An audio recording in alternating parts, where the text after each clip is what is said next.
So you're already seeing the Kashtira spell, and you're like, what the heck? So if you're not in the Wolfgrounds Discord, go ahead and join. I recently just started testing this a few days ago. I was intrigued by it because BT Hip Hop was like testing like different variants, and it was kind of like at face value I was like, oh, I kind of disregarded it because like, okay, it's not that great. For seeing what it was capable of doing, I was like, okay, but in practice it's different from theory. So like, well, the moment you consider cards in like at face value and theoretically fundamentally make sense of it, you're like, oh, okay, it does this to this extent. But in practice, and because it varies, every matchup will vary, so that means that'll either make the particular card choice better or worse depending on the situation and your anecdotal evidence, right? Because you have to take it into account and how often it happens and how often you catch yourself in those niche scenarios. And that's a lot to do when you're considering a new card, because otherwise you will never figure out what is fully capable of producing, which is what led me to test the Kashtira cards, because like, okay, their body's okay, pretty cool, but then there was like the unicorn line. The unicorn line with overtake is pretty cool. The fact that you can search, and then well, it was the same thing with Fenrir, like it's just insane. You'll see what I mean within the replay, because it's crazy. Like, okay, so I went dice roll, but like I end up not opening that great, and I'm going up against Tier. At the moment I didn't know what I was going up against. He goes for this is where I find out. I was like, okay, Tier. Okay, so hopefully this gets me by double bell and magma, and then follow up. He ends up milling Medora. The thing about these guys, it's kind of weird because you typically want to use these when they have the shuffler, because you hit 2 cards with 1, and it's like it's not really a minus for them because they just milled anyways. But nonetheless, it kind of equals out because like you keep your card and they. You know, so it's like a win-win. It's like it just evens out. It cancels out. He goes tactics. And the moment he went tactics, I was like, okay, so that means he didn't open up enough engine or enough combo to extend. So he's trying to get to it because obviously he has either more like Ishizu cards or more Bystial cards, you know, to try to get to where he needs to go. And the moment he did this, like, yeah, okay, that's I assumed right. So then all I do is gotta wait for the second fusion attempt, because he's gonna go for the Beatrice, but I think he forgot that he already used this one. I mean, I had a bell regardless, so the only difference would be that the fact that I wouldn't have another bell. That's the only difference that would be. So he goes into Dweller, and I'm like, okay, it's pretty good. And then I draw into a tuning, and this opens up my hand because other than that, all I had was Bystial and bells. Like, that doesn't really facilitate anything. He detaches a Keldo. I'm under Dweller. I was like, okay, well, I can at least, and I go for a Baron pop, you know, try to clear things. So I go for tuning search for a Stardust Synchron, and look what I mill. Oh my god, look what I mill. I mill a unicorn. And Heart to the Rebirth, so I was like, oh, that's pretty damn good. So I'm like happy at the moment. I'm like, okay, this is pretty good. So then I go into Kashtira Rebirth, prompt the Beatrice. He sends, and then I just go Magma. He changed the Keldo. Yeah, I bell, because like if I don't bell here, he's just gonna go into this, spin this, the Rebirth, and I wanted to avoid that. Effect, and then I go for this, summon. And you see where this is going. Like, this is obscurely good. Like, it doesn't mess with the resources, but it messes with the resources can produce. And that's a weird way to interact with your opponent. Because, like, it can be good, it cannot be good. So it depends. But against this matchup particularly, hitting the fusions is insane, which is crazy. Go for Baron pop the field spell, go battle phase, attack over both. So at this point, I'm like, I'm feeling pretty good because I have a Bystial in end phase, which is really nice. I have a bell. I can hit another fusion, which is really nice. You know, so like he has no shufflers. There's nothing to interact with me with. Like, okay, I feel pretty good. And if he activates any spell, I can just banish his grave. Like, that's just so good. That's just crazy. And I go into Magma because I already burned the Baron anyways, and I just want to just gradually overwhelm him with Bystials, and that's basically the point. He goes for Sharon. What does he mill? He mills Merrily, and Reinhardt. But he has no card in hand, so it doesn't really matter. Effect. Banishes his Kaleido Heart. And for Gushka, like that's like the plan B. That's plan B, right? But it doesn't matter because I have access to Stardust. I can tribute this to just send it to the graveyard. So it's not that much of an issue. So I wasn't too scared. And I draw into Fenrir. I mean, it's not necessary, but you know, just get rid of it now. Like, and now we go to game 2. And I open up. Oh, I hate opening up this guy. I never like opening up Jet. It makes speed resolving so bad. Unless you have Converter, then Converter gets it to the graveyard. You can revive it from graves. So it's not that great. I mean, it's not that bad. So then he goes for Kaleido. I have Imperm, and initially I wasn't too sure how good Imperm was until like I was like, okay, Imperm's not, like at face value. I was like, oh, it's not that great. But then Rourke was like, no, it's actually pretty good because she plays like the deck quite religiously, so it's like one of her favorite decks. So I was like, okay, let me think about it. It's actually not that bad. It's actually pretty good. Very rarely do people play multiples unless you're Jeff. Jeff and Rourke have been testing playing multiple Kaloses. For the majority, they're just playing one. You know, it might go up to 2 because of the unicorn interaction, but I don't know. It just seems like hitting this is pretty strong, especially when you pair it with the Bystial. It's just insane. And he goes for when he summoned this, I was like, but it's whatever. I could have gone Jerusalem on this, but prevent the fusion attempts. And like I mentioned before earlier, that you want to hit the fusions when they have this because it forces them to shuffle the things. They shuffle, it's gone. The fusion is gone. I keep my card. Like it just cancels out. You know, it's just resources that unless it's like this, unless it's like stuff to like but even that, unless it produce a resource that it's meant to give you that, then it can be like a bit weird, kind of a minus, because you contribute your resources to this to facilitate what you're intending to do, and then that's when it hurts. But if it just mills, then it's not that much of a big deal. I go for this. I keep my Bystial. That's fine. You don't get your fusion, so man, still fine. He pops it. Goes for the mill. He goes tactics, and tactics get rid of my doppel. Yeah, I guess it kind of makes sense. Not really. And he has a Bystial in hand, thanks to me. And this is a perfect example of showcasing how these cards implemented into the deck. In a way, if you look at it this way, they're meant to simplify your dynamic of a deck, how it's constructed together. Because typically the way Synchron works is you have to like sequence your way to produce a boss monster, whereas the Bystials and the Fenrirs and the Kashtira monsters, they're already essentially boss monsters. They're big beaters. They have an interaction that they can provide, so you don't have to like gradually get to it. Go for this, and I make a mishap. Oh my god, I do misclick. I was meant to get rid of one of these guys, but I don't know what the heck I was thinking. This was not. I should not have got rid of this. I should have got rid of one of these guys. And that's fine. Go summon. I'm like, okay, so he has no more shufflers. Like what's he gonna do here? Okay, fair enough.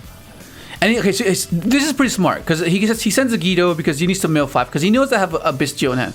If he just sends the actual name, it's just gonna become Bystial War and it's not gonna go anywhere. Him milling multiple names, it kind of makes my guy kind of redundant. It'll still probably stick, but then he'll just change his, and it's still stuck in my hand. But then he gets, you know what I mean? So it's just card economy type of thing. He mills. He hits double name. I'm like, oh my god. He has like 3 things you can trigger. I was like, he has a Caldo. Like, oh my goodness. Like, what the heck? Chain mine. He changed his. See, if he would have just sent the actual name, he would just played into it. And I'm like, okay, that's fine, Rukalos. I can chain block the speeder. And at this point, I completely blank out and I forget what he had in hand. I was like, what did he have in hand? I was debating. I was waiting for a few seconds. Like, what did he have in hand? What did he have? I was like, oh, what the hell? Let's just go for it. Like, what can you do? Even if it is halfness, he needs to mill a halfness.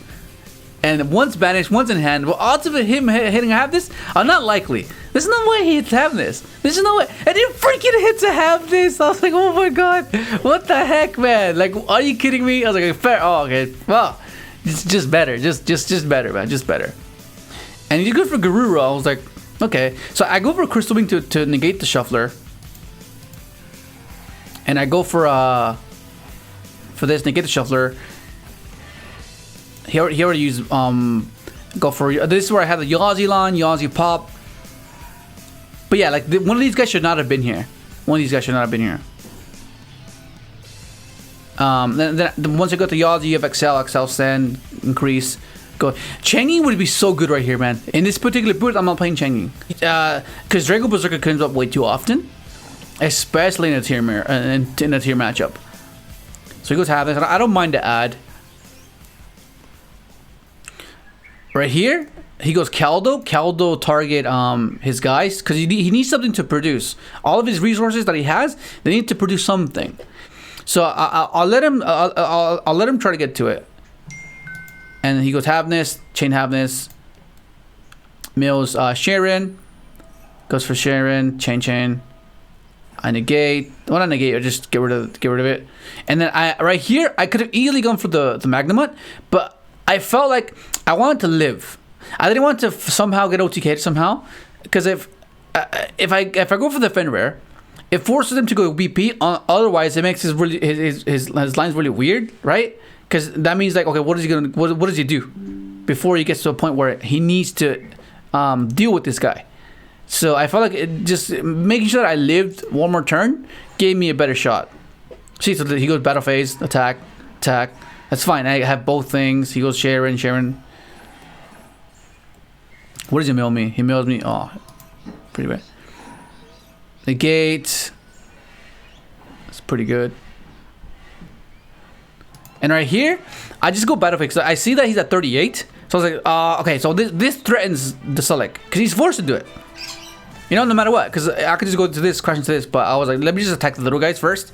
But he preemptively selects any gets rid of the lowest body he has, and then he goes effect, Kaleido, chain blocks it to get rid of my Crystal Wing. And at this point, I was like, okay, well, I burnt everything.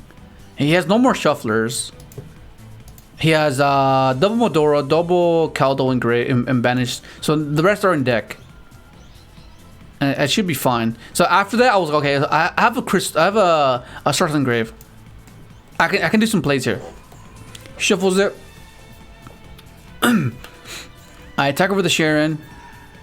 Main phase 2. So what you could have done is I could have summoned this and tribute this for the Stardust, but I wanted to ensure that if I have a potential draw for the junk, you always want to keep that alive, because summoning junk, the fact that you can bring back, it just generates so many resources. So that's what I'm going to do here. So special, go for the draw, get 2 tokens. No matter, even if I don't draw anything good, I can just summon this regardless and go for the Shaman Climb. I draw into evenly. I was like, oh my god. So at this point, I'm like, okay, how can I get rid of all these bodies? And I was like, well, first of all, I need to generate resources through TG, through antinomy. Oh my god, that's just draw as much as I can. So effect, bring back. I'm just drawing just to get Bystial's bells, just to contest his attempts to try to kill me, right? And this is just the link climb, synchro climb, just so I can get another draw. Like the Herald would be nice, but I would prefer Baron. Get and another draw. I draw Converter. I was like, okay, this is pretty good. This should be pretty good. I get rid of the Select because if he just negates my Baron, it can get kind of weird. And I pass. And at this point, I'm like, hopefully this is enough, man. Because even at its worst, I can evilly him if he clears my board, right? And I have Bystials as well. Like, he has 6 cards left in deck. And at this point, I didn't notice his deck size. I was like, okay. I think I should. I mean, that's a misplay. I should not have. I should have paid attention to his deck and knew that. Okay, well, he's not gonna mill. What's he gonna mill? Like, it's fine. Let him mill. Like I shouldn't have triggered this. This should have hit something else, but nonetheless, it's happened already. He sends Havness, Kaleido Heart, Chain Blocks, shuffles back my Baron, and at this point, I was like, okay, this is exactly as I expected it to go, which is why I'm for the TG draw. TG is just an insane. Oh my, it's just so good. And when I see this, I'm like, okay, I'm dealing with a Zeus here, a Zeus, and what else? A Zeus and a Bounce. And that's a pretty good setup here. That's a pretty good setup. And he only has 2 cards. I was like, oh god, is there a way where I can just deck him out? Because all I have to do is just deal with 2 turns. I just gotta make sure I survive 2 turns. And at this point I was like, well, this contests the Zeus, no matter what, right? And then, but the Bounce, that's where I got kind of, you know, so I just evenly him. And he just draws a card. He goes Planet. I was like, why would he do that? Does he have game somehow? I was like, no, just for the boost. And I'm like, okay, so evenly him. And then I was like, what can I draw here? He's at 25, 28. I need a junk here. Overtake does it. An actual junk does it. Aurora does it. I was like, okay, let's go. And I draw into a freaking Rhoda. It's so good. And this is the perfect example of why you play Junk Warrior over anything else. For this particular reason, this happens more often than you would think. It happens way too much. Get the boost of Junk Warrior, Scrap Fest, and there it is. Oh my god, that was wild. Okay, so here's a list. It's a bit different from VG Hip Hop's because his extract is a bit different. I remember he's playing Punisher, he's playing Tactics in the main. It's a bit different, but I felt like this was functioning quite well because it's insane what you can produce with just Overtake and Fenrir. It's just crazy. Like it's just wild. So it has synergy there. For example, if you open up Overtake Fenrir, you go special, search this, Overtake Jet, and then you make Omega. Jet will search into junk. Assuming you have a tuner, then you search this instead, because then that means you have speeder. But if you don't, then you just search this. And then you have the Bystials, because you still have to play Bystials because of a tier limit. But I didn't want to max out on the Bystials because it's not the same in a sense that justifying it simply because it's a body and it's interactive. These are bodies and these are interactive. So I was like, I can play with this. Because Serenity is only good when you have like value off Rebellion. Because that's the only reason you play it in the other build. They're both good. But I'm saying like playing them together, I was like, oh, that's pretty cool. So that's why I went with Bell.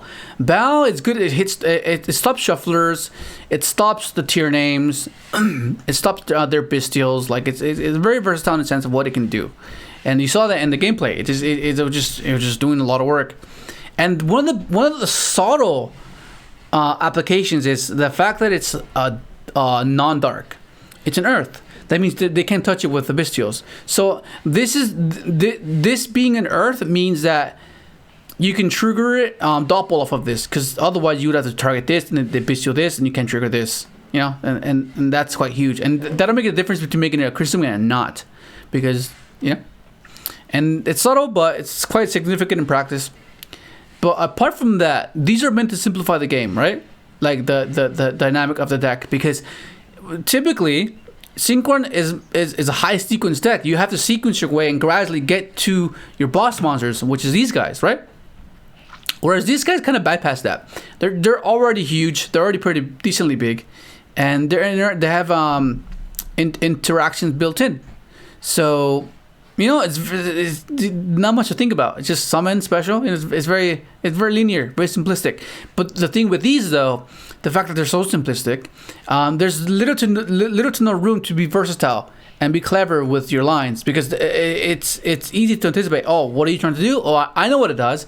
If I activate an effect, he can spot and roll my guy. If I let it go battle phase, he can spot and roll my guy. Like, so it's not hard. You can't really like be, it's kind of weird. Like there's some lines where you can like hold it, not summon this first, and then simplify the board, and then give them like a scenario where it's inevitable to where they're gonna have to trigger this. There's some lines, but it's very niche, very not as prevalent as I would like, but nonetheless, it's still pretty good. But yeah, that's basically the deck, man. Like it's pretty good. Like, I know these are pretty expensive. These basically replacing the Lebellions. The Lebellions are almost the same price. I think these are a little bit more. I think, if I remember correctly, I think they're slightly a bit more. But yeah, if you have them, you can test it out. Go and try it out. It's pretty damn good. I showed you a bit of insight how the deck is meant to be functioning. And yeah, man, it's pretty cool. That's gonna be it. Hopefully you enjoyed the video. Let's subscribe if you haven't, and thanks for watching.